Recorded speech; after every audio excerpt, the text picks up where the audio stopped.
All right, exceptions in Python. What exactly are exceptions? So we just dive straight to code. All right. So I have mine open up. I have a file open up here, and I'll just write my code here. Please confirm that the fonts are not too small.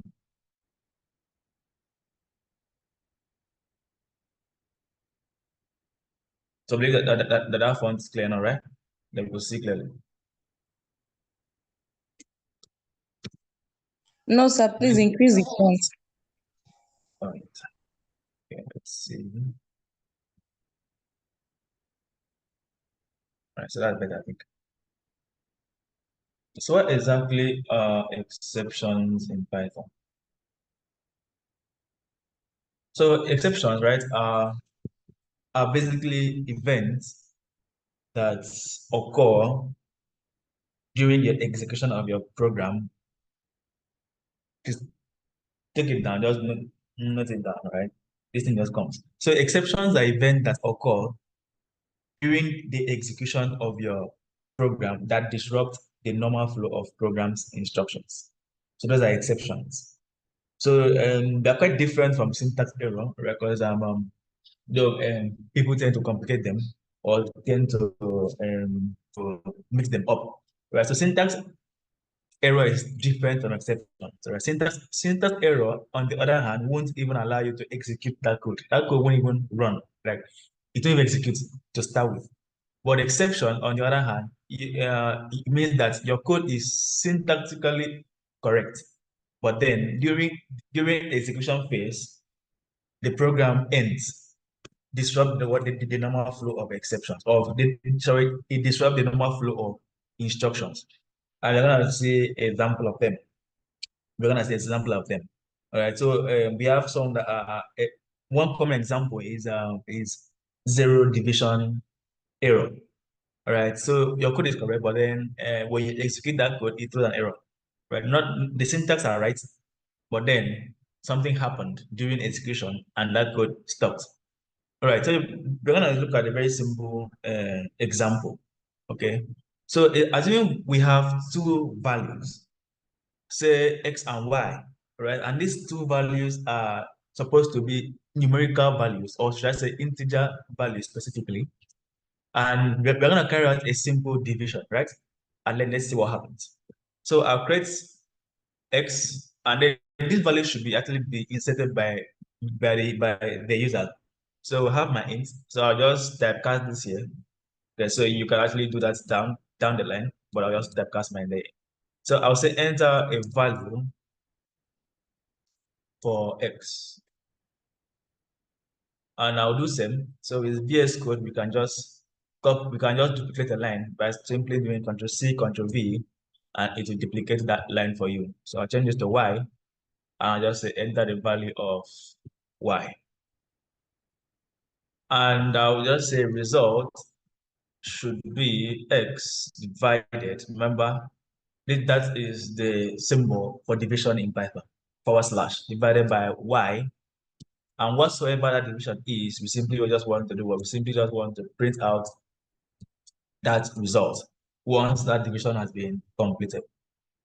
So that's that, very simple code. And looking at this code, do you think we have any syntax error? If you look at this code, do you think we have any syntax error? Do you think that there's some way that we misplace a syntax that will cause this code not to execute? Have you guys seen anything? Have you observed anything? So the silence means that there's nothing wrong with the code, right? So the code is syntactically correct. So let's go ahead and Sir, execute it. Okay, question. Okay, so we won't know if it's going to be a double or an integer, the division. Oh, you mean here? Please come again. I didn't really get clear. Like I'm saying that's maybe the exception. Okay, me here. All right. Okay. So, all right. Yes, that may actually be the exception. No problem. That may work. But then I was asking if there is syntax, if you have any syntax error in the available code, right? So looking at this code, is there any place that we've missed a syntax? So a syntax error won't even allow us to execute this program as it is. So from what we've seen, there is no syntax error available. So it means that if we execute this code, this code should do what should run, right? And then when we do that,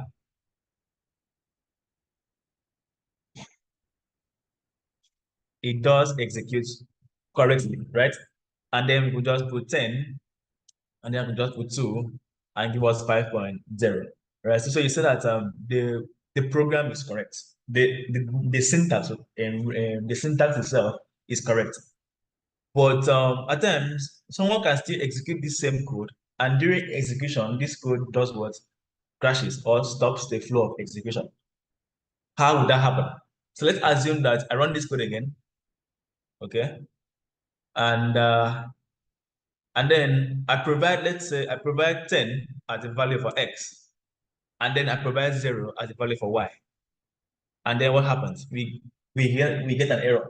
And this error that we are getting here is not an error, an error caused by syntax. This kind of error is what we call an exception. So an error that actually occurs during your program execution. Are we making sense?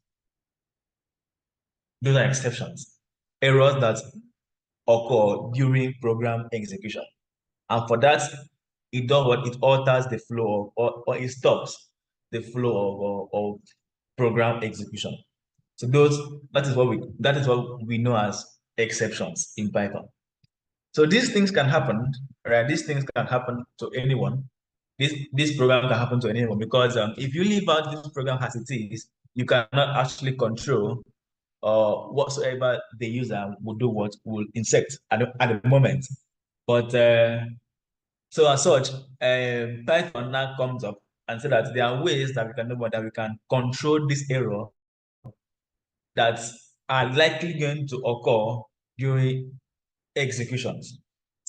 And that is where the syntax try and except comes in. So we're gonna see how we can manage these kinds of exceptions. And we're gonna still work with this example. And we're gonna see how we can manage these kinds of exceptions.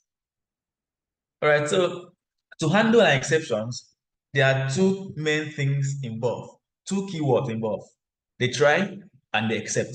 So let me comment that out. We have the try and we also have the except. So someone's mic is on. Is there a question?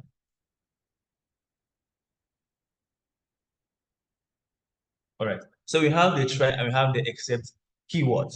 So those are the two keywords that we use to manage these errors that actually occurs during the phase of execution. And similar to how we have previous keyword, like the if keyword, the for, and the rest of them, they work in almost the same. So when Python comes across this word, it expects what? A block of code. So what block of code should I try to do what? To avoid or try to do what? To manage. Okay. So how do we do that? How do we establish this control? So we simply use the try, and the try just comes with the column and nothing follows it. So for now, I'll just leave pass. Remember, once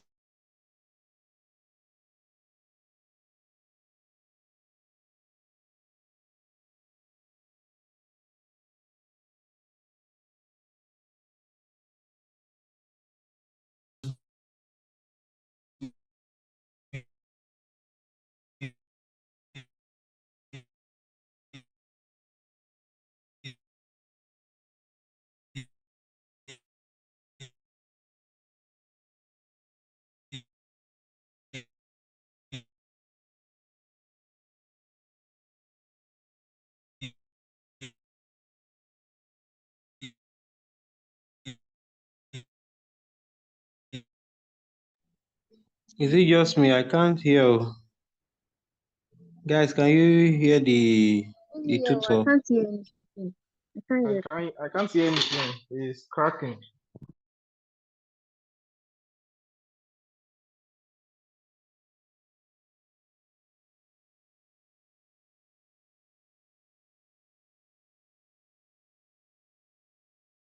Okay, please confirm that you can hear me. All right, please confirm that you can hear me. Sorry about my network. My network put me out. I want to be sure that we're all hearing me now. All right. Okay. So these two keywords is what we are gonna use to do what? All right. All right. So these two keywords is what we are gonna use to do what? To manage what these kinds of exceptions or these kinds of errors that will likely occur during what? During execution. So this keyword comes in pairs. So they exist with one another, right? That's why we are still having that red line there showing. It means that try is still expecting its brother, the accept. And the accept will be also be expecting what? The try. So both of them work hand in hand. If you provide the try, you must provide the accept. Right? And same thing happens if you provide the accept, you must provide the try. So now if you have try, you must do what we must also have the accept. So one cannot stay the accept cannot exist without the try. So that's why we're still having that error there. So I could now come down and then I could now specify except sorry, this should be except, and then what follows is an exception type. An exception type. An exception type. So basically what do we provide in this block? So this is how this blocks or this concept works, right? So within your try section, you want to specify code, right, that may raise an exception, right? That's basically what you want to put in your try section. So any code that you feel that this code may likely cause a problem during execution, please not during not a syntax wise, but then during execution, right? Any code you feel that may likely cause problem, right, during the phase of execution, then that code wants to go into your try section, right? Your try block of code. And then your accept actually has to accept a specific kind of exceptions, right? There are different types of exception. One of them I just showed us, the zero division exception, right? But then we have a lot of them. We have a lot of them. So now you want to specify, okay, that's the exception I am trying to do what? To accept, all right? And then what goes in the exception block are code that will execute if the exceptions do occur. So here I want to put in your code that will execute if the exceptions occurs. So that is basically the syntax or the structure in which we can use this concept. So I'll just comment this out for reference sake, and then we'll go back to our program again. So I think I'll just bring these guys down. So and then put them here. All right. So looking at that, looking at this, right? Looking at this, we want to do what? We want to manage these exceptions now, right? So now we have our instructions here, 4 lines of instructions. All right. So I was saying that now given this syntax up here, right? Now in that we use the word manage exceptions. Now, we cannot actually have the try without the exceptions. So it is an error. So that actually has to come hand in hand, right? Those work hand in hand. So if we have the try, then the except must be there. And then what do we actually put in the try section? We put the code that will likely raise an exception that will likely raise an error during execution. Now that code, we want to put it there in the try section. And then in the except section, we want to put a code that will be executed if and only if, right, we have that error. If and only if that exception did occur, right? So if the exception actually happened, then the except block will do what? Will execute. But if for any reason it did not happen again, then I will not execute. for you to move on and start work. So having this, right? Let's put knowing this very well that this here will not will may likely have an exception, but for now I'm gonna focus on just this. Now, why I say that this will likely cause an exception is because and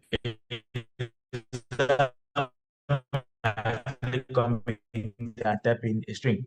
Of course, that will break the code. And then instead of providing a valid numerical value, and then I now provide, let's say, a string, they said that actually that actually caused an exception,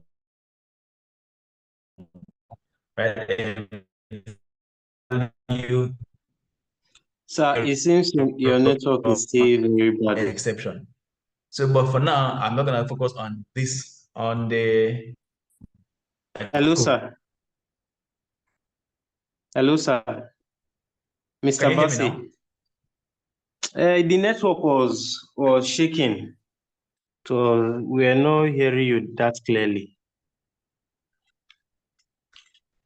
All right, but please can you confirm that you can hear me now clearly? Yes, I can now. As at now, I can.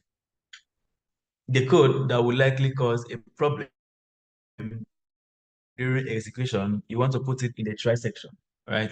And then the code to execute, if there's a problem, you want to put it in the except section, all right? So you want to put it in the except section. So that's what you want to do. That's exactly what you want to do. So, and I'm saying that even with these two lines of code that we have that I've just highlighted, that those two lines may likely give us a problem. Problem in the sense that if a user comes in here and then type in a not and type in a string value, right? That this will throw a value error exception, right? The syntax there is correct, but then what the user actually types during execution may crash the may actually break our system. And I'm saying that for now, I want to focus on here, right? I want to focus here for now. Then maybe we can now try to see how we can manage everything within the program. All right. So having that in mind, so let's see how we can do what manage the zero division error exception. So exception that actually occurs when someone provides zero for you can put 100, yeah, 100, all right, and then the moment you provide zero for your y, it shows an error. That's because mathematically we can't divide anything by zero, right? And then that we already knew back then in high school. Right? Once zero is an okay, so that actually divide something by zero. It gives us that division by zero, right? So we want to do what we want to control that problem, right? So we want a situation where that error can still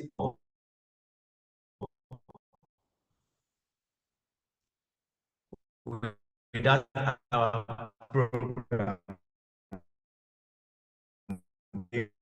was ending, right? So even if it should terminate properly, probably telling the user that we can't divide this by zero and so on, because the end user, may likely not understand this whole code there, right? So at least a message to let them know that this cannot actually happen, right? Except they have to provide a value other than what zero. Okay, so let's see how we can manage that. So now, you as a programmer, you should know possible code that may likely lead to a problem during execution. So I have already known that this division here, that specific line of code will give me a problem. You will likely give me a problem during execution. So what do I want to do? I want to take that line and wrap it in the try section. Remember, the try is what is code that may rise an exception. So how do I do that? I can just simply go there and just put my try, and then I make this the block of code for the try section. And then remember, the try cannot exist in our print function. So we need to put our exceptions. So I can now put my exceptions there, right? And then you need to provide what the exception type. The exception type. Now, how do we get the exception type? The exception type is basically it shows when the exception does happen. So what do I mean? If we try this again, if we execute this again and cause the exception, we will see the exception type. So it's the way Python will show you the exception. It will show you the type along with the message. Okay. So you see that the first thing you always see in your error or in your exception is what is the type. So this is the exception type, zero division error, right? This other one here is just the message that comes with that exception, right? But this is that is the exception type there. And the case there and it is it is case sensitive, as you can see. The zero must be the Z there is caps lock, the D is caps lock, and the E there is what is caps lock as well. So I can just copy it from here, the exception type, and then go back to our code and just undo everything that we've done here. And then I'll just say, go ahead and do and accept zero division error. And then what follows is what is a colon. And then within the except block is the code that should execute if at all that actually does happen, right? So in this case, I want to print for now, saying that we can't divide, we can't make a division, you can't divide by 0. And then I would simply just select my result be equals to what? 0 at this point. So it means that for any reason this happens, this causes a problem.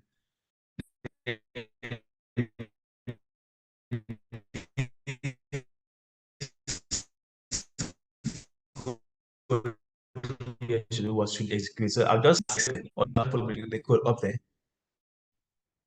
Okay, so if I provide valid values for division, what will happen and will actually take place appropriately, right? So if I say 10 divided by 2, so that we have 5, right? This block of code never get to never get to execute. We not say we can't divide by 0.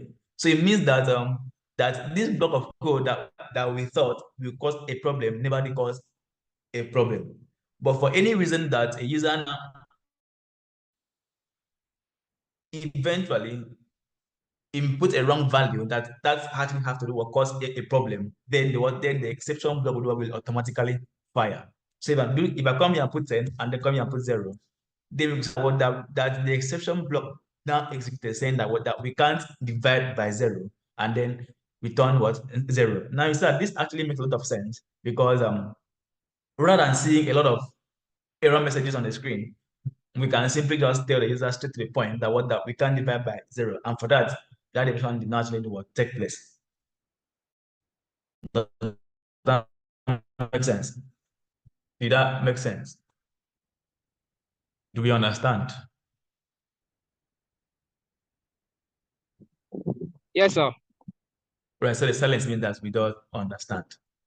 All right, perfect. So that's basically how try and accept works, right? That's what we call error handling in Python, exceptions, right? So that's how we can handle exceptions in Python. But then there's more to them, right? There is more to them. So we can as well handle a lot of exceptions because at the moment, right, we know that this also can cause an exception, right?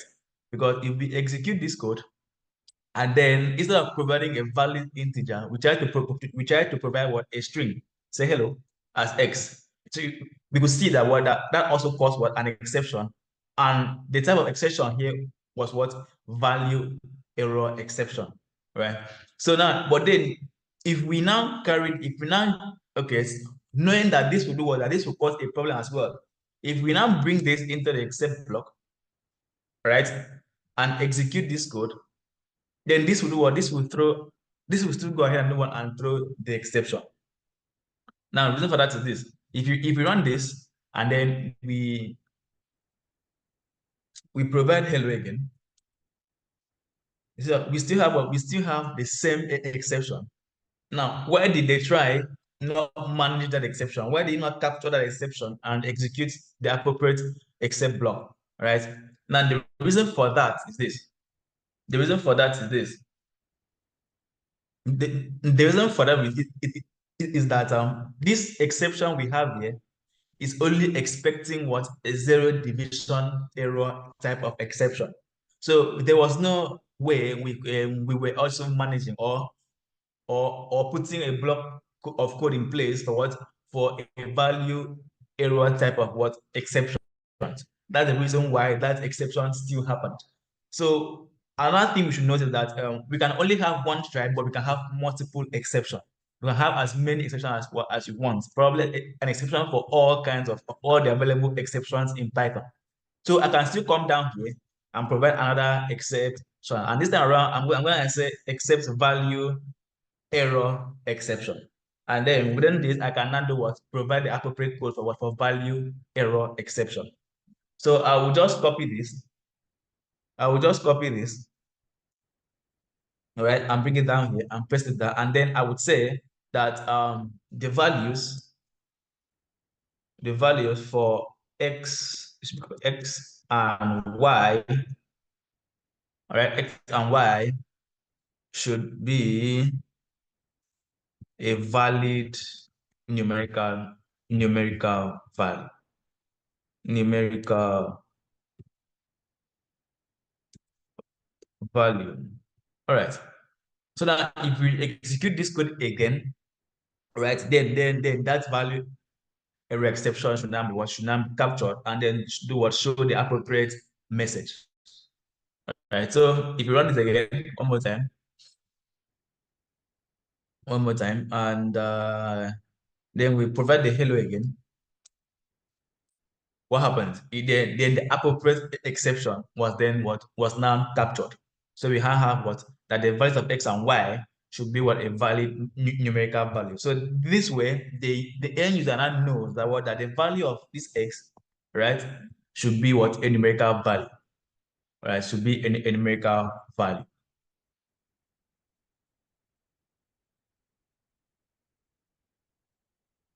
Yes, it means that we can only have one try with multiple exceptions.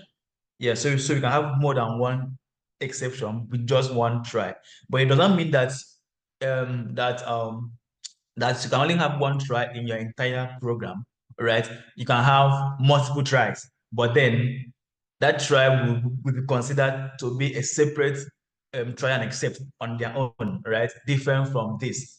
Okay, so now once we have an accept, immediately after a try, all right, so it will be considered as what, as this accept belong to what, to this particular try.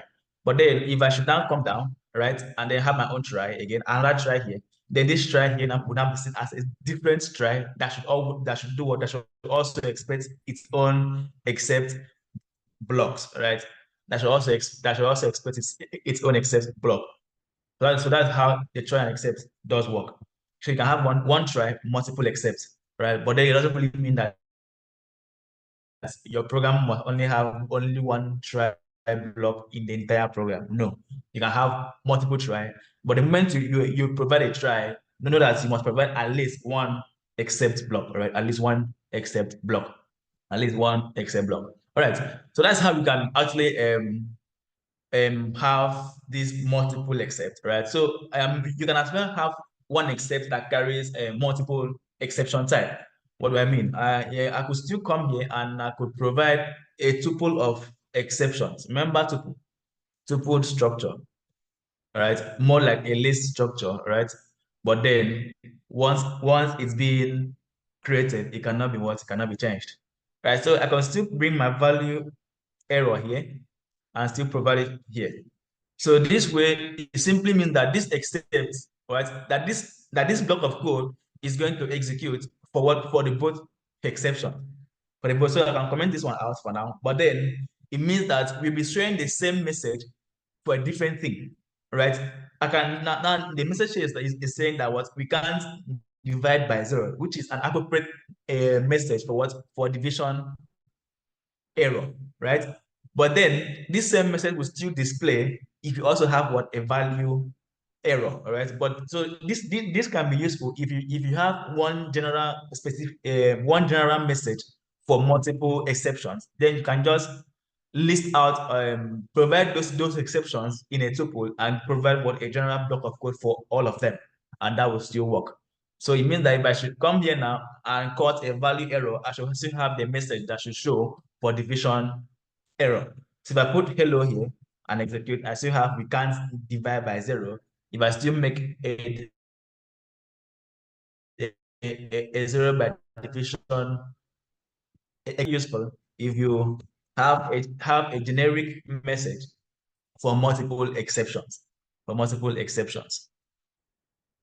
So one more thing again is you can also have an except without providing you can also have an except without providing an exception type. Now, once you have this makes this exception to catch all the exceptions, right? To catch all the exceptions. Now, let's assume that so far I was not aware of value. I was not actually aware of value except or value error, right? Let's assume that my try block, I have a lot of code there that the value error skipped my mind, right? That the value error skipped my mind.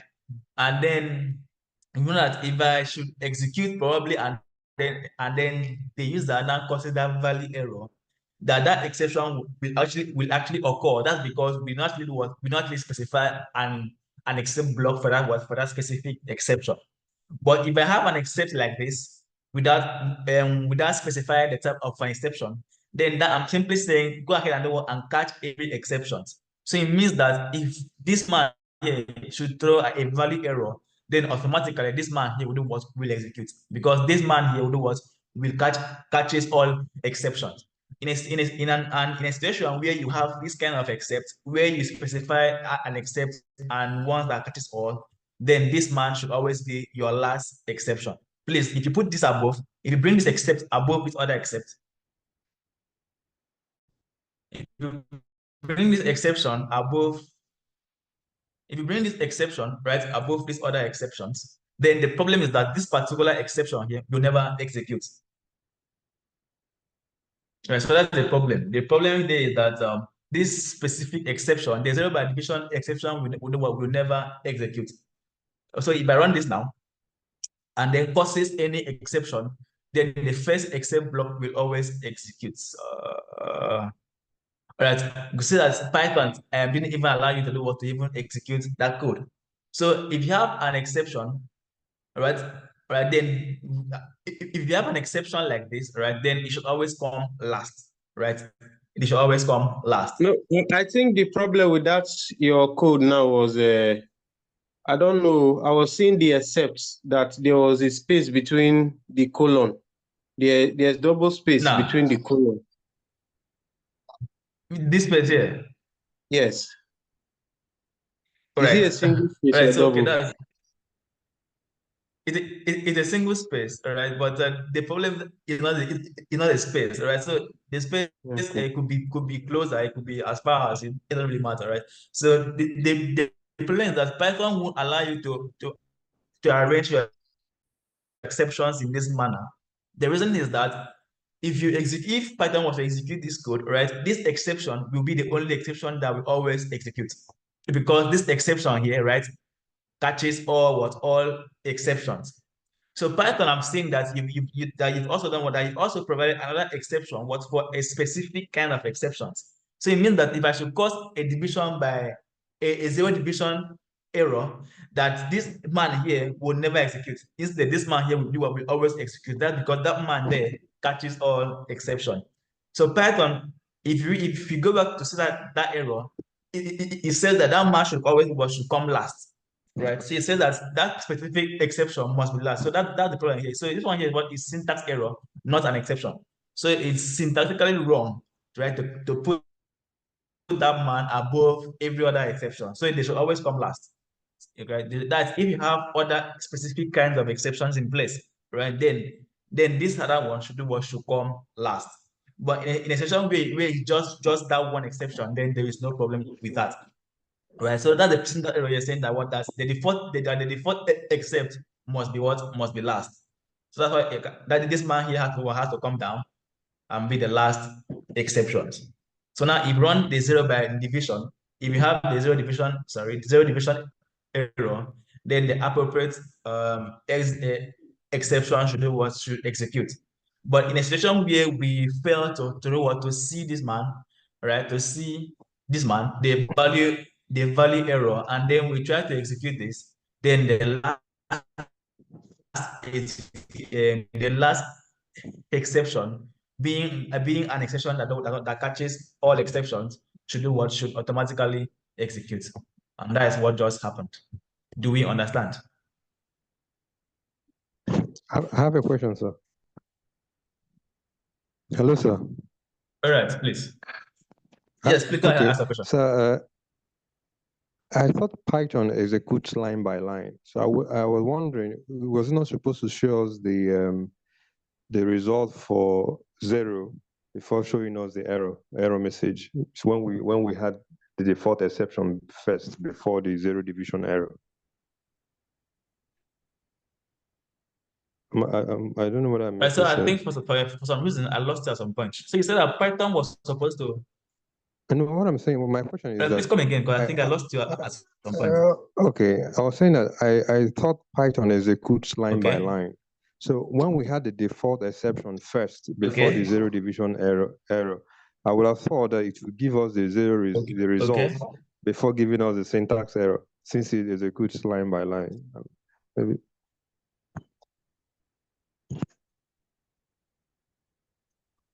Okay. All right. So I think I get the question. Okay. Okay. So the thing is this, all right? The thing is this, once we execute your code, right, and then your code starts executing, Python execute that code line by line. But then at the situation where we had a syntax error, and syntax error means that the code has not even executed. So it means that the code is not good to be executed. So it hasn't even gotten to execution phase. It was about to execute. The syntax was correct. Right? So same thing happens if I should take off this column. If I take off this column and then I try to execute, you see that the code won't even get to what? To execution phase, right? So it will automatically show that syntax error. Right. So it means that that before your code even executes, your syntax must be correct. And then once you start to execute, then it does it line by line. Okay, sir. Did you guys get Yes. that explanation? All right. So that's about syntax error and execution phase. Right. So it means that your code must pass the syntax error phase, and then it's ready to watch for execution. Then once the execution starts, it does that line by line, one after the other. Any other question? Any other question?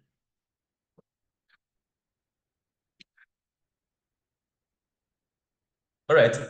So we have other keywords, right? We have other keywords that can be used with the try and accept. All right. So this two is commonly used, try and accept.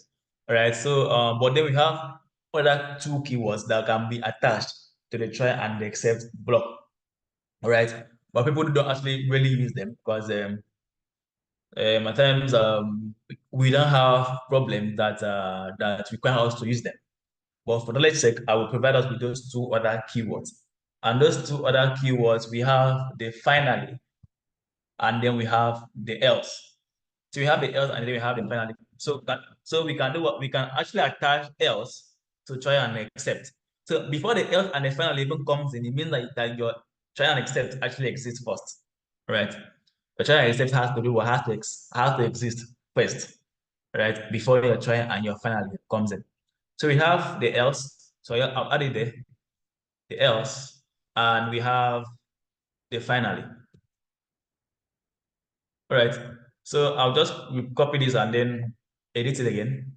So the way once we attach the else to our try and accept, once we attach else like this to try and accept, So this code, the code that we put here is a code that executes when no exceptions occurred. Right. So that's basically what we put there. Right. So the else we know what will automatically execute if there is no problem in our code. So if there is no execution at all in our code, if there is no execution at all in our code, then that block there will do what will execute. So if I can simply just come down here and do what, and attach else, and then I could just say, right, if at the end of it there was no exceptions, then provide, just do this. So in that case, I won't even need to provide to equate this again. So I'll leave it there. So we will only show the result, right? We only print the result only if what everything here they worked, right? So that's how else works. So the else will only print, we only execute if there was no exceptions. So if we run this again, and then probably let's try some few exceptions, and then before actually carrying out the actual division. So if I provide a value here, a string value, I have the values of x must be what must be a valid numerical values, right? If I run again and then I provide 10 and then I provide 0, I have what we can divide by 0. But then if I run again and then I provide valid values, then I know what I get the result being showed as 2.0. So that's how the else block works. So it only executes if no problem. If there was no problem with the try section, then the else does what will execute. Is that okay? All right, so the silence means that is perfectly understood. So you have one last one called the finally. So I'll copy this one again and edit it again. Copy this and edit it again. So I'll call this man finally block. Finally.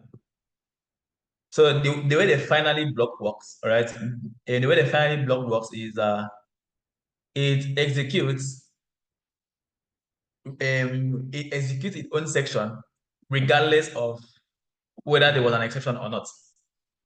So it will execute its own block. So let me put that down here. Code that will execute regardless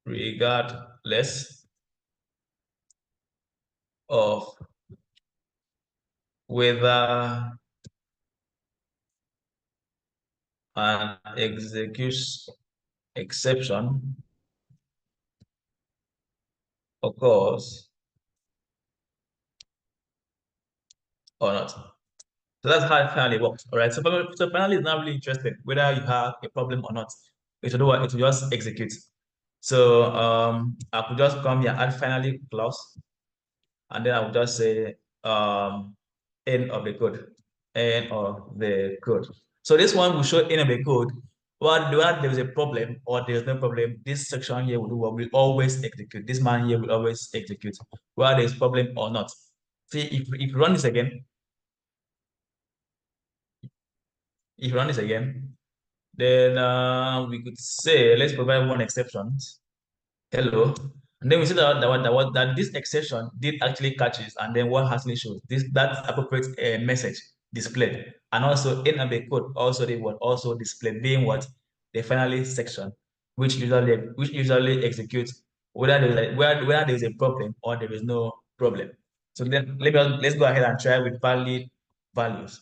So I put 10 and I put 4, and then we have 2.5 as the result. And then we still show what we still have end of the code. Question. No question. All right, perfect. So that's basically that for exceptions. So like I said, it's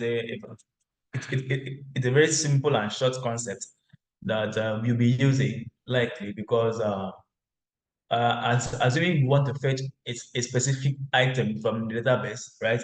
You want to make sure that that item that you're bringing actually does exist in your database, because when you try to fetch an item that does not exist in your database, then your server side code will likely break a web server.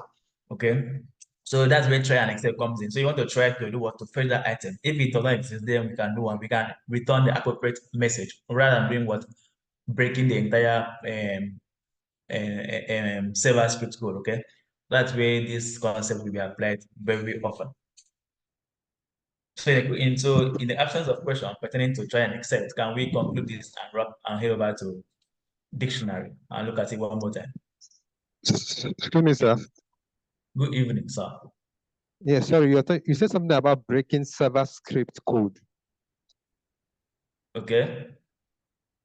I didn't So get I'm it saying clear. that okay, so I'm saying that that the try and accept concept is mostly applied in server codes when we try to fetch an item from our database, but then we want to be sure that what we're trying to fetch it does exist in the database, because when you try to fetch an item that does not exist, then it will disrupt the flow of execution of your code.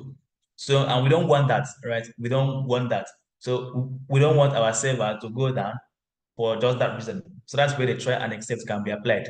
So you want to try it out. They want to try first that item does exist. If it exists, then fine. But if it doesn't actually exist, then you can do what we can return the appropriate message rather than doing what disrupting the flow of execution. That's what I was trying to explain. So we will see us use this very often when we step into Fast API properly from next week. Thank you. All right. Any other question? Any other question? All right. So in the absence of question, we'll wrap that up, and we'll look at dictionary one more time. All right. So let's look at dictionary. So I'll simply use this file. All right. So I'll still work with this file. So I'll just probably comment this man out and then push them up. So you can write our code down here.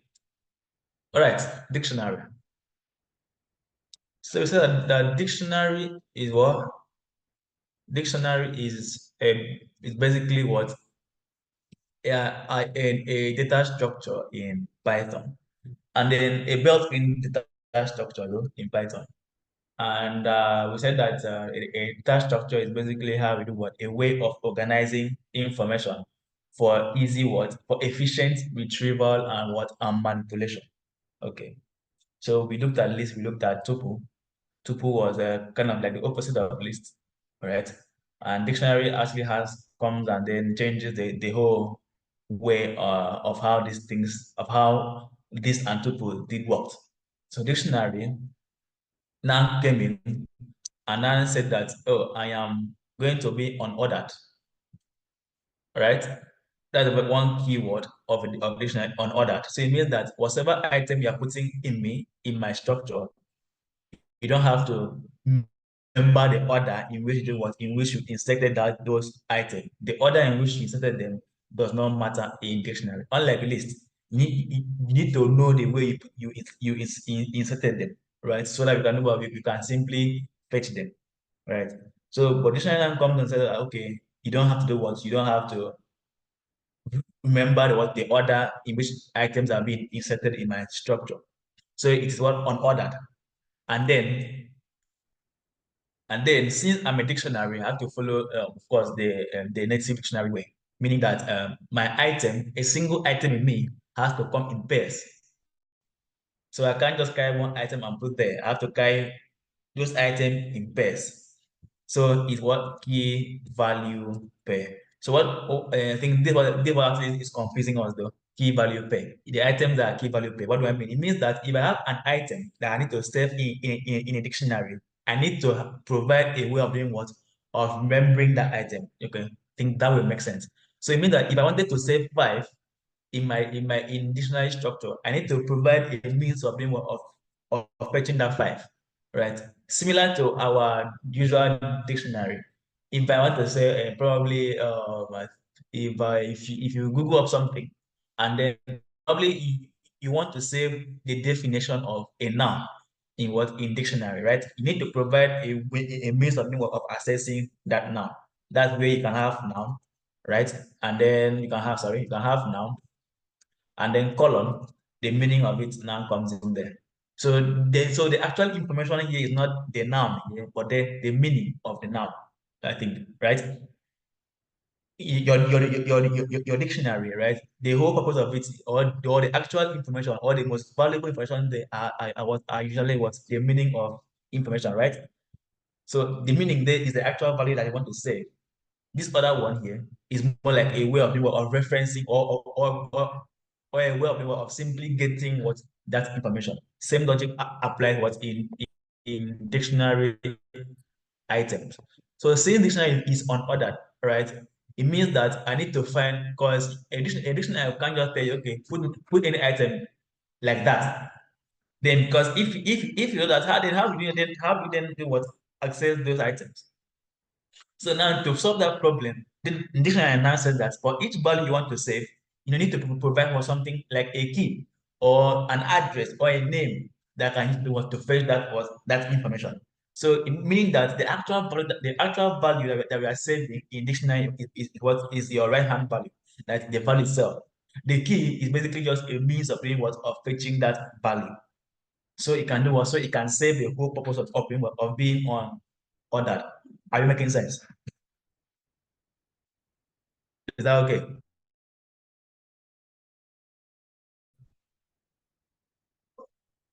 Okay, so silence means that is okay. So it means that for each item, right? For each item that comes in here, it must come in pair, right? The pair there means that your item, and then what it is of fetching your item back for you. And then it must come in this syntax. Your a key, more like means of fetching that item, and then your actual item. So here becomes what this is your actual value and what they are saving in dictionary. This one here just what a means of being of fetching that value. All right. So now this does what? Now helps us do what? Or now solve the problem of what of the dictionary being what an unordered structure, a structure that takes in item regardless of what of the order in which those items is being inserted. Unlike list. List says simply what just in your item. List and 2%, you will just type in your item there. But there's a problem. You must do what? You must remember the way you did what you inserted them. You must remember that way, right? If you miss an index, you get what? You get a total different value. If you miss an index, you get a total different value. But dictionary answers, okay, fine. Insert yours anyhow, but then you must remember what? Your key, your way of being of fetching what those value. So that's basically the major difference between list tuple and what a dictionary. So, and then it now says that at the end of these things, all these things should be wrapped in what? In curly braces, right? So they are unordered key value items, right? Separated by comma, separated by comma, and then enclosed in curly braces. That's basically what a dictionary is. So now having this in mind, so we can create one simple dictionary. So remember, this must be what in enclosed um, curly braces, right?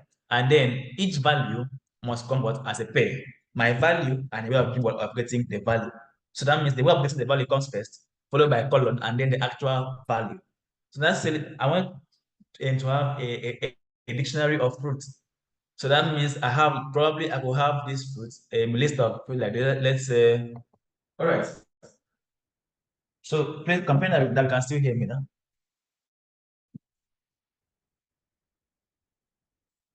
Please confirm that you can still hear me. All right. Okay, that's fantastic. So I was saying, let's assume that I have a bunch of fruits. Let's say I have a fruit like a mango. I have a fruit like a orange. I have a fruit like a banana. I have a fruit like a pineapple. I have a fruit like a apple. Now let's assume that I want to save these items in my dictionary. But then the problem is that the dictionary can't just accept these items the way it is, right? I need to provide a means of doing what, of recognizing these items within my dictionary. I need to find a way of recognizing them.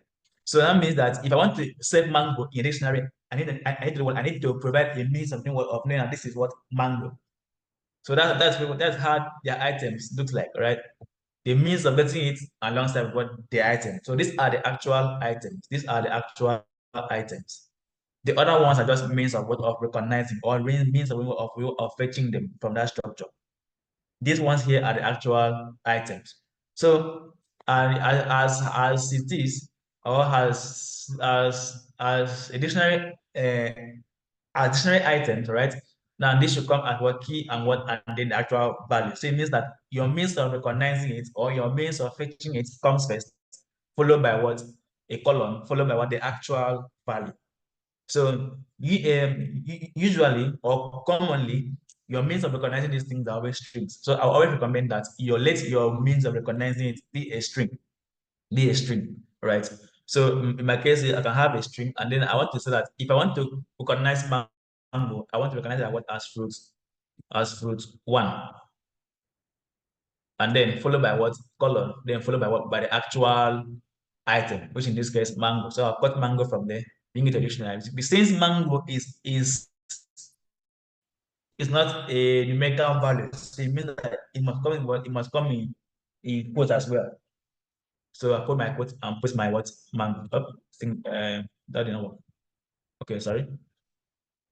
Think I must have all right, so I will cut my mango there, bring it to here, and what, and paste it there. So then that becomes what? That becomes what? One single item in what? In a dictionary. And the item there is what? Mango. Please, the item is not fruit one. The item there is what? Is mango. Fruit one is basically what? A way of doing what? Of accessing mango. Do we understand? The actual item there in that dictionary what? Is mango. The fruit one there is just a means of doing what? Of fetching mango. But then those two things must exist for them to be known as what? As an element in what? Or as an item in what? In a dictionary structure. Does that make sense? All right. So now we can put in the rest of the So, items. so we can say the fruit one is the key. While the mango is the element, the item. Exactly. Okay. The mango there is the actual item in the dictionary. The fruit one there is just a reference or a way of pointing or a way of fetching what? The mango. So if I'm to understand though, it is more Okay. like a way of assigning what's it called, values, which is normal assignment operator. But in this way, we are using colon, Exactly. and it is in a parenthesis, and it has to be many. They have to be many, just one curly braces. Exactly. Okay. So it's more of like it's more like assigning a value to a variable, but then this time around what we column. Any other question?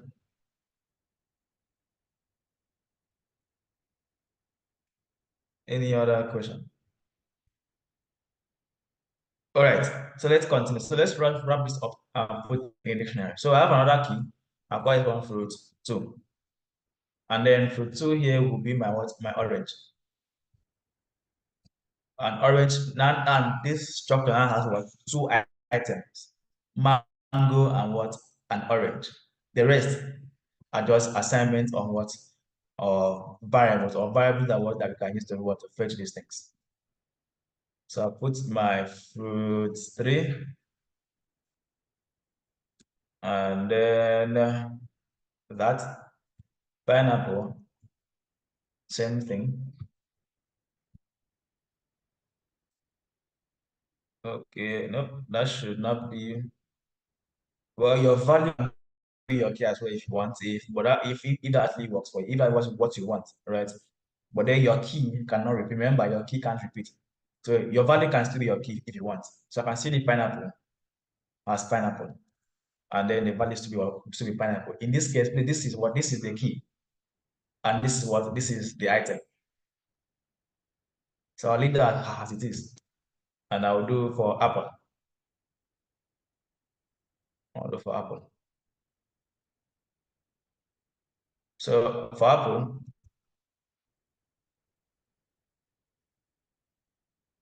do you think that will work? The last item, do you think that the key 4 will work? It should. It should. Yes. All right. So I have yes and I have no. There is no in the comments. I think Mr. Obichukwu said no. All right. So let's just execute this and let's see if that actually works. So I'll assign this to a variable, right? And then we'll just simply print out the variable. All right, so let's put that down. And say this should be a variable of, let's say, fruits dictionary. And then I will just simply say print.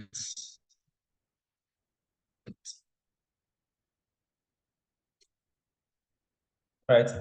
So if we execute this,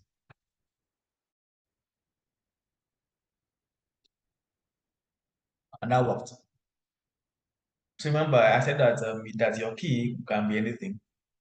All right, but then it's most common is always the dictionary, right? Sorry, most common is always it's always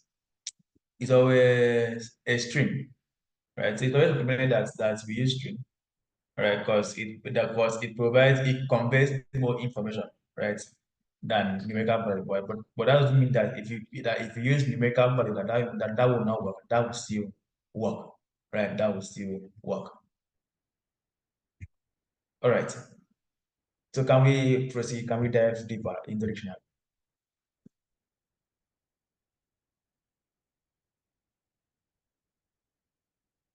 All right. So now let's dive deeper, right? Let's dive deeper. So we can also have a mixture of dictionary. And please, you can break your structures into multiple lines. Same thing happens with this and the rest of them. But then if you're breaking it, let's your last one be a comma. What do I mean? I can have let's say a mixed dictionary. A mixed dictionary. Okay. This one here is going to carry a lot of data type. And I can still break this down and do what and put my item one on a line, one on each line. So I can have a first item being one, and I have to provide the key. So I will say item one, comma, and then I will do what put the next item on the next line, and this will be item two, and this could be in a decimal point 10.7, and then copy and paste item three. Item three can now be another dictionary. Say a dictionary that has a name of KodeCamp, and then have a version of what of 4.0, and I could have another one, item 4, and item 4 could just simply be what a list of colors. We have red, we have green, I could have black. All right, and so on and so forth. All right, and this still works. So I could just simply come down here. I'll cut this man, bring him down, paste it there, and then replace this with the dictionary, mixed dictionary, and that will still work. So that still works as expected. So this becomes a single item, please. This becomes one single item. All right, more like a loop. Sorry, and not loop, more like forgotten that word. Nesting, yes. Nested loop. More like nesting. Yes, exactly. More like nesting. So that's basically that. And we can access this item, right? So I'm gonna access this item. So that's basically how we can create a dictionary. We can also have an empty dictionary. Similar to how we can have an empty tuple and an empty list. Basically, a dictionary with no item. That empty. So I could just call this empty dict. Okay. So I just simply print this out, and then we say that that would be a dictionary structure, but then has nothing inside. So we run this.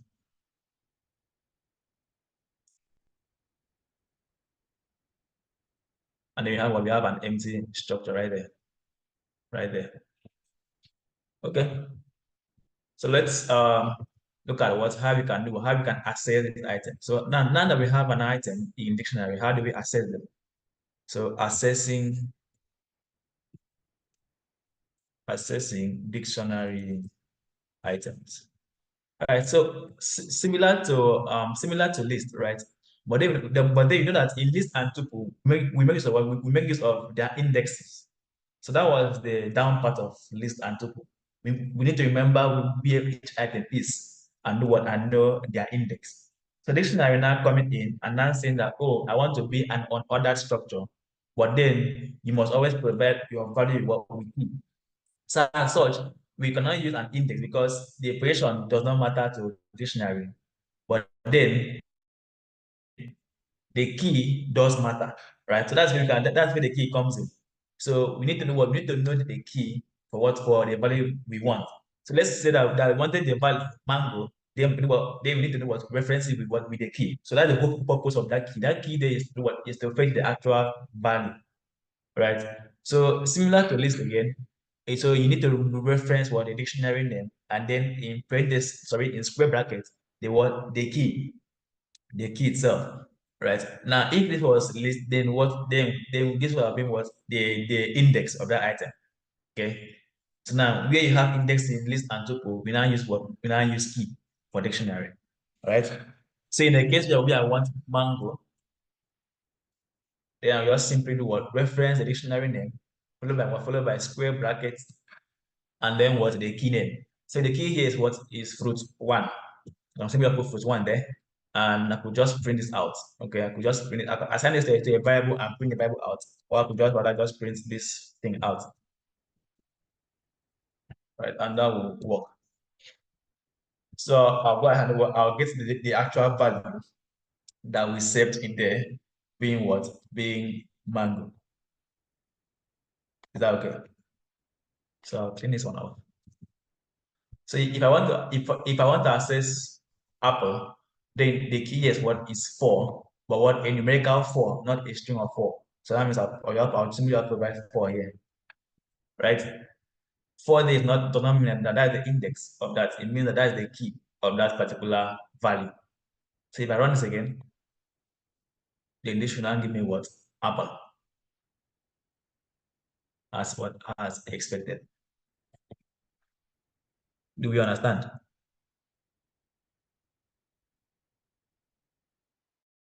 Do we understand?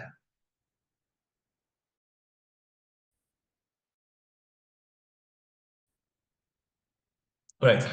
So the silence means that we do what that we understand. So now let's look at one more concept. The concept of assigning of changing our value. Remember, Sorry, sir. Okay. You have a comma after black, after the curly brackets of black. Is that okay? Okay, made here. Yeah, that's perfectly okay. That is perfectly okay. If you Yes. remove it, is it still run? Yes, it will still works, right? In fact, Okay, thank you. always recommended it's always recommended that for each of your items, you should leave a comma after it. The reason is that so that if in case you want to come back there to put an item there, right? So you could just put the item, right? Just in case you don't remember to put that comma, right? So that comma can always save you. But then since this is the last item, you can take off that comma and still work. Right. So we can do what we can also edit or change values, dictionary values. So changing dictionary item, right? So how do we change dictionary item? Right? How do we change dictionary item? So it's similar to list, right? Remember, with list and people, we always make use of what we always make use of indexing. But for these people, for dictionary, we make use of what of their key.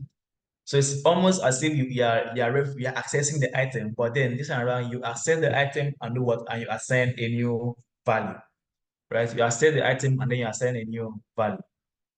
So I'll comment this man out, and then I'll just leave a note up there so it helps us. So you notice this note here will say that the syntax of this is this. You simply need to do dictionary name, dict name, followed by square bracket and followed by what the key. The same thing will happen here. You what you it's almost as if you're accessing the value, but this time around you're doing what you are assigning what a new value. A new value. So I would simply just do the same thing, right? I will bring this man here and I would say I want to change say I want to change apple to, let's say, a fruit, another fruit called grape, right?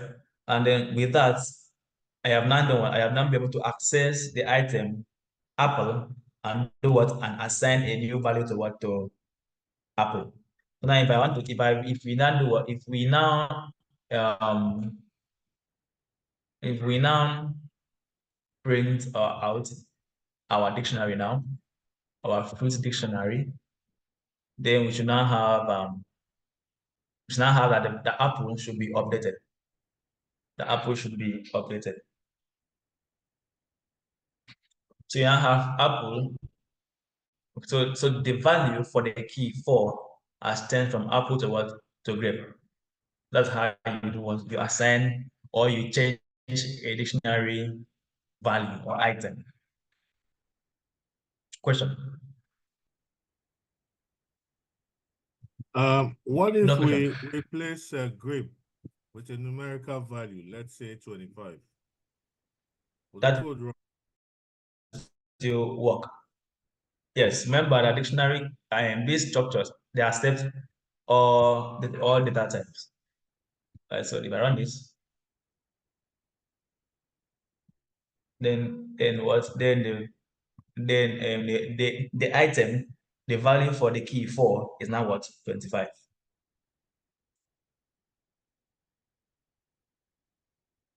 Any other question?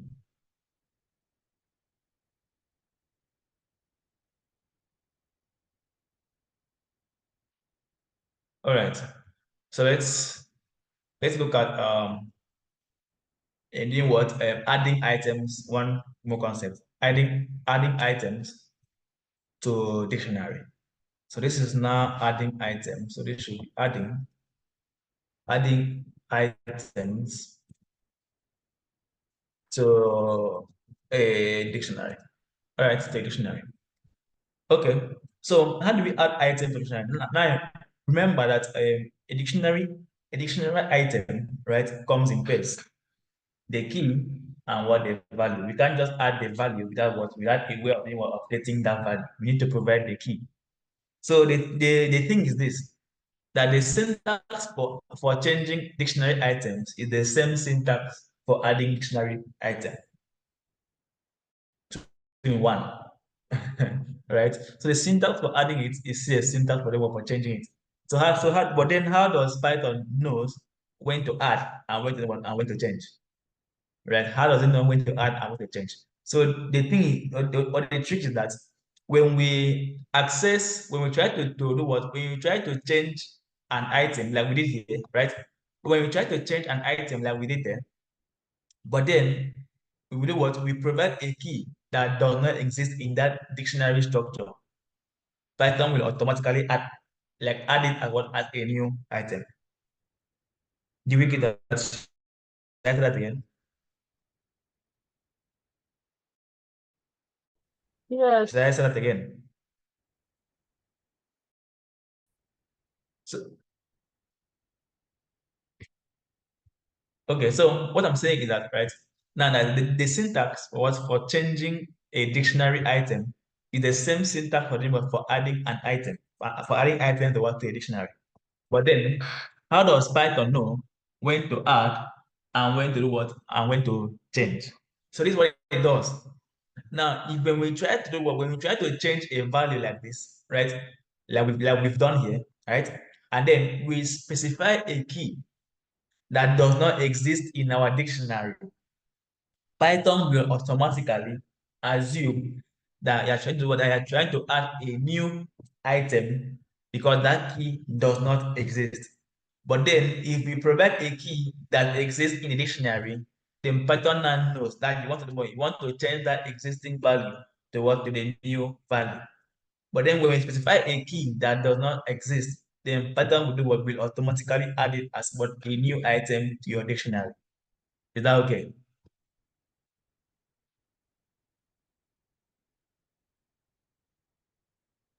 Is that okay? So it means that in order to add a new item, I simply need to do what? I simply need to specify what, a key that does not exist. So I'll copy this and I'll comment on this. So I simply need to do what? To provide a key that does not actually exist. So in this case, I could provide a key called boy. And of course, boy does not exist. So what happens? It will automatically add as a new item where boy will be the key and 25 will be what, the value of the boy. Now, if we do this and then we try to print out our dictionary again after these changes has been done, then we will see that we now have a new item that has 25. Also, we have the keyword boy. So we have that item being added as being added to what, to the dictionary itself. Is that okay?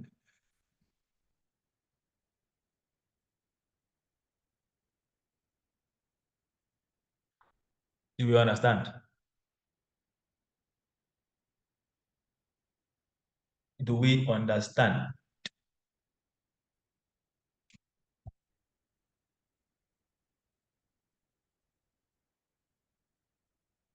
All right, perfect. So one last concept of dictionary and then wrap it up for today. We have about 15 to about 16 minutes left. Is looping a dictionary. So the way loop works with dictionary, because dictionaries are also iterable, it means that it permits you to do what, to go over. So if I put this down there, looping through a dictionary, looping through a dictionary. So when we loop through a dictionary, it's quite different when we loop through when we loop through list and right. Now, if we say for items or we say for elements, anyhow, for I, for U, for Q, for R, whatever, but elements in fruit dictionary, I believe, fruit dict, right? And then I specify an action. So the action here is basically for you to print me hello. How many times will this action take place?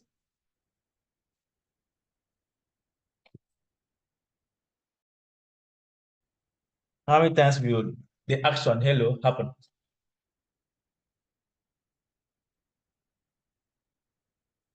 Was it also?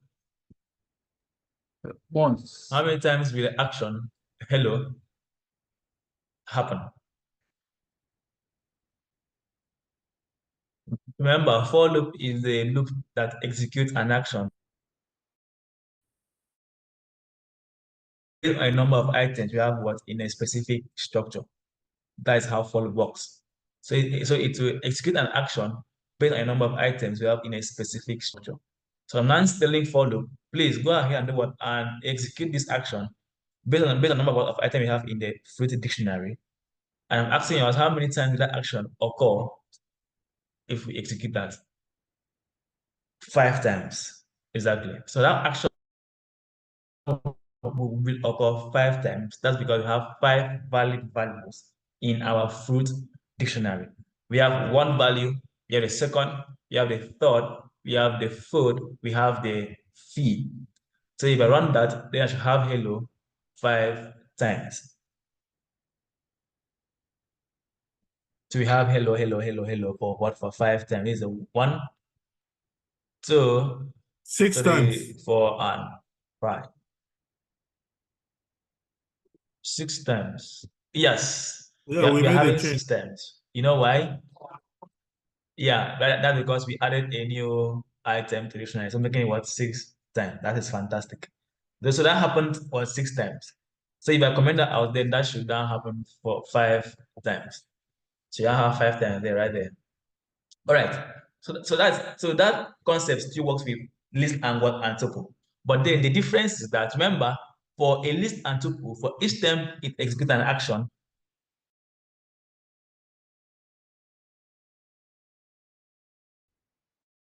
the item in that uses within what our loop structure. If you want to do what, use it. I'm making sense. So I'll create a simple list here, very simple one, and I'll call it L is equals to a list of 1, 2, 3, 4, 5. And then I say for item in L, of course, this will still execute what for 5 times, right? But then there's something that usually happens in for loops, right? It means that for each time this action is being executed, the item in the list, each of those items is being sent to your loop variable. Your loop variable in this case being what? Your element there. This element here. That's your loop variable. That's your loop variable, right? So now if I should do this and say, okay, then let's print this element, let's see what is there. Now you see that each item here will do what will show before what the action. And it will keep happening that until it gets to the last item of that structure. See, if I run this now, I should now have 1 hello, 2 hello, 3 hello, 4 hello, 5 hello. So meaning that for each cycle of loop, right, this one cycle of your loop, it means that for each cycle, one element within that structure is being sent to that loop variable, and we can use it within our loop. Now this behavior is what is default is default in Python, right? So it sends those items there for each cycle. It sends it there, keeps sending it till it gets to the last item, right? Till it gets to the last item. So same thing also happens when we are looping through a dictionary, right? When we are looping through a dictionary, but then mixed, I think, a big fruit, all right? Fruit, all right. So same thing happens when looping through a dictionary. Now the difference is that for a dictionary, it does not actually send in the value itself. That's your values, that's your mango, orange, and the rest of them. What it does is send in the keys for those items, right? So please note those key difference. For list and tuple, it sends the actual item themselves, but for dictionary, it sends in what? The keys, right? The dictionary keys themselves. So now if you run this again, instead of us seeing mango, orange, and the rest of them, similar to how we saw 1, 2, 3 being what item of those lists, for dictionary, we see the keys rather. All right.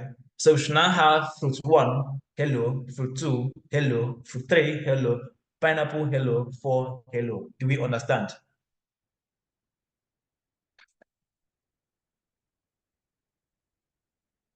Do we understand?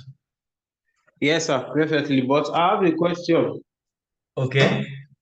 So, when you created the dictionary, you said Okay. you can make a dictionary as an element inside the dictionary. Oh, yeah. Exactly. What if you want to call that hidden element inside the element that's inside the dictionary, which is Okay. that hidden? I don't know whether it gets me. Yeah, I get you. Like I want to actually fetch this dictionary, right? Yes, yes, That's yes, inside this whole dictionary. yes. Let's assume I want to call out a KodeCamp. Okay, that is fantastic. So it's also similar to what we did when we had a list inside a list, right? So if I should reference item 3 there, so if I will just comment it out for now. and I'll remove this. So if I should reference item 3, if I should say print, I think it's mixed dictionary, yeah. And then I provide the key as item 3. Then I'll get what? I will get another dictionary, right? But then that dictionary that I'm getting is also a dictionary inside what another dictionary. So you can see that what this also was a dictionary. But then this dictionary exists inside what another dictionary. But with this, I have been able to filter out that dictionary, right? So I can either choose to do what to assign that to a new variable. I will call this new dict, right? And new dict will now be what will now be equals to what this dictionary there, right? Because I have done what I have filtered it out by saying get me the dictionary that has the key item 3. So with that, if I should print new dicts, I should now have that dictionary that's inside that dictionary, right? So we still have what KodeCamp alongside with the version 4.0. Now, if I want to now get the value KodeCamp, which is inside a dictionary that's inside our mixed item dictionary, then I could then go ahead and just extract it similar to the same way I did this extraction here. But then later I'll be extracting it with this other variable called new dict, because that new dictionary is now referencing what the dictionary inside there. So I can now say, go get me the value. I think name, yes, name. And that will give me KodeCamp. Value that's inside the dictionary and that's inside the dictionary. Is that okay? Yes, sir. Yes, sir, it is. Right, that is perfect. Any other question?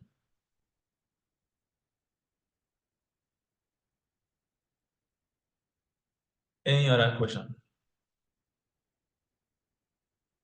Right, so no other question. The silence means no other question. So please, we have about 6 minutes left, so I'll use 3 minutes to address us. Please go if you are yet to do your task, please do that. See, that task is necessary, right? It is very necessary. This is me preaching the gospel of doing tax. Please go and do your tax. Let me be the one to obey God. Go and do your tax. Hello, Right? sir. Yes. How do we do our tax for those of us who had barely 30 minutes to do that and we just did it anyhow and submitted? How do we give people like us a fair chance? Because we know once you submit, you don't have any recourse available If to you. let me give you the trick. There's a trick. Right? There's a trick. I think that trick, someone shared it with me, a student shared it with me in intermediate section, all right? And I feel, well, let me just share the trick, all right? So the trick here is this. Well, if you're lucky enough, if you're lucky enough, and you're not yet graded, if you're lucky enough, because this trick is dependent on luck, right? If it works for Mr. A, it doesn't mean that it may work for you as well, right? But if you're lucky enough and you're not yet graded, right? But then you submitted before deadline, what you could do is this: go back, redo the tax again, and then just replace the file with the folder that you submitted, the link of the file you submitted. Link the file from that folder and put in this new file. That's the trick. But a lock okay. has a lock, a lock has to be on your side, because once the graded, we cannot go back and recheck that file again, right? So someone shared that trick with me in intermediate section. So this method also share a trick with you. But the aim is that please always do your tasks, right? But take time to do your tasks, please. So if that trick, if you cannot get graded and lock it by yourself, then you can actually do that, right? And that will still work. So that the same thing will just take me to the same folder, but then by then you must have put in a clean code there, right? For grading. But then lock has to be on your side once again. Lock. All right. So that's about tax. Do your tax, and it is necessary that you must do those tax. Then the moment I click end this call, right, it means that we've all understood the basics of Python programming. Because when we Excuse step me, in sir. the next week, okay, question. Excuse me, sir. Sorry for cutting you short. I wanted to ask if I'm to, even though I'm to go back to that file and do the changes, what if it has been marked already? What can I do? Well, that's why I said that luck has to be on your side. If you are good, then you are good. We cannot go back Although I've not seen at my that point. grade though. Well, I think luck may likely be on your side, man. If you could do that quickly, luck may Sir, be on your please, side. sir, please, let's appeal as our instructor at the Okay. back end to talk to the Okay. powers that be to give us a bit of time, because for me and a few other people, we were following the instructions given during the induction, which is it's better you submit within the time than, after Not after the time submitting. has elapsed, then you come and start telling stories. So Well, the if thing you is that if we give okay. a bit of time, because for me, once this call ends, I'm right on it. All right. Okay. The thing is that it is better to submit on time than not submit at all. Now, the reason for that is that the moment you submit after time, you cannot actually have fun. It's impossible. It says, in fact, that day has to be a good day. But then, no matter the amount of code you put down, how perfect it is being reviewed by Google developers, you can't still have 100. That's the simple truth, because there are people that submitted on time, right? Those people stand a proper fair chance of being graded than people that submitted after deadline, right? We just look at it and it's good. We just give you the maximum that you can get after deadline. Maximum you can. In fact, that maximum is 75. You cannot go above 75, right? That is and then there's an average of accumulative point that you must possess at the final stage, right? You must possess an average of, well, like when you sum all the scores and divide it by all the levels, by the total number of levels, you must hit a specific average, right? That's why it was being advised that it's better you submit on time and submit after the deadline, because after the deadline you can't just go above 75. That day has to be a good day, and luck has to be on your side again to go above 75. All right. So that's Okay, just sir, it. please, sir, mine, I actually submitted a little bit on time, but then due to the short timing, so I had to just submit a Google Doc instead of Okay. splitting them into different files and then submitting the link from the folder. So I hope I will be considered too a little bit. Well, okay. Hopefully you should be. You should be. But if luck is done, remember when I just shared a trick, which I don't want to say it again. But then if you hit that trick and Yeah. then you could still see how you can work that out for yourself and see that if luck is on your side. But then it's better to submit on time, right? It's always better to submit on time. All right. Any other question? And please, Excuse me, sir. okay. Excuse me, sir. Please, I'm also having a little bit of misunderstanding submitting the Google Doc. So this is Okay. it. I created a Google document. I wrote Okay. question one. I pasted the answer. Next went to the next line. Question two. Do you understand? Yeah. And Yeah. I Yeah. Okay. submitted the link like that. Is Okay. that the That's proper way perfect. to do it?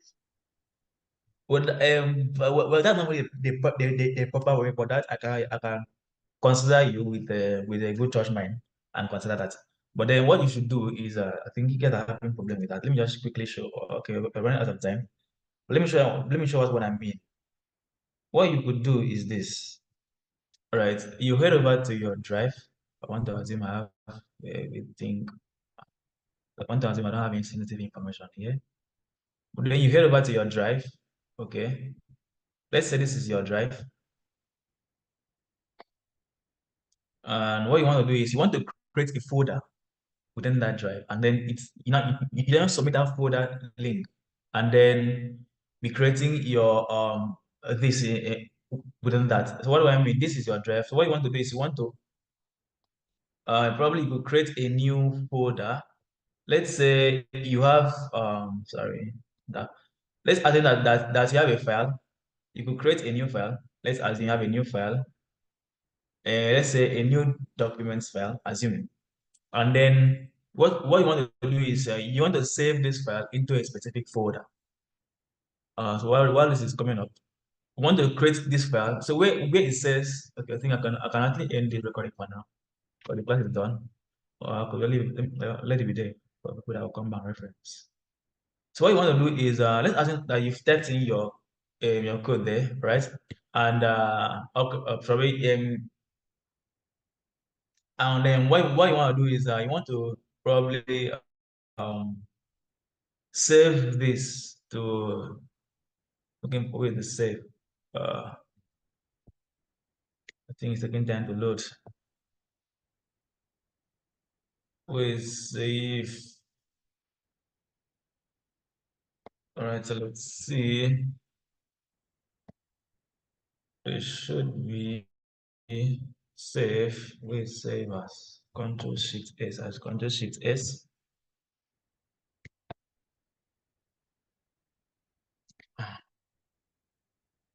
Basically, I'm looking for that. We save to do. Okay, is this after submitting your code okay, after writing all your entire code, right, and you want to actually submit that folder, what you want to do is you want to upload folder, not file, right? So when you click on upload folder, then you simply pick on that folder and then you upload that folder and then you share that link. That's basically what you could have done. But if the case is the other way around, we upload a single file with all the problems there, then there's no problem at all. Then you'll be considered. You'll be considered. Any other question?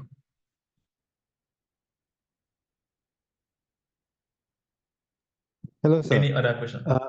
Yes, Yes. sir. It's yeah. There's a new guy that came last lecture, Busari Ibrahim. I've not been able to get in touch with him. And also regarding the slides, you said you will share immediately. It's like you forgot Okay. immediately after the lecture. The thing that I have a lot of I have like 10 up meeting, but I hope that today should paper was missed. I hope that Okay, today thank you, should sir. paper was there for Ibrahim guy. Well, the thing that you can't be the one going to hunt for Ibrahim. Ibrahim should be the one coming to hunt for you. Okay, the hunter can be the hunted, or shall I say, well, the other way around. So Ibrahim should come to you rather, not you going for Ibrahim. I know you're the rep, but it doesn't mean that you should be the second Messiah for everyone. All right, but I hope that Ibrahim should at some point find you at some point. All right. So any other question? Okay. So no other question. All right. Silence means no other question. Please, I want upon ending this call, it means that we've all understood the basics of Python. All right. So in terms of question, please have a wonderful, wonderful evening, and see you guys in the next class, being fast API on Monday, 7 p.m. West African time. Bye for now.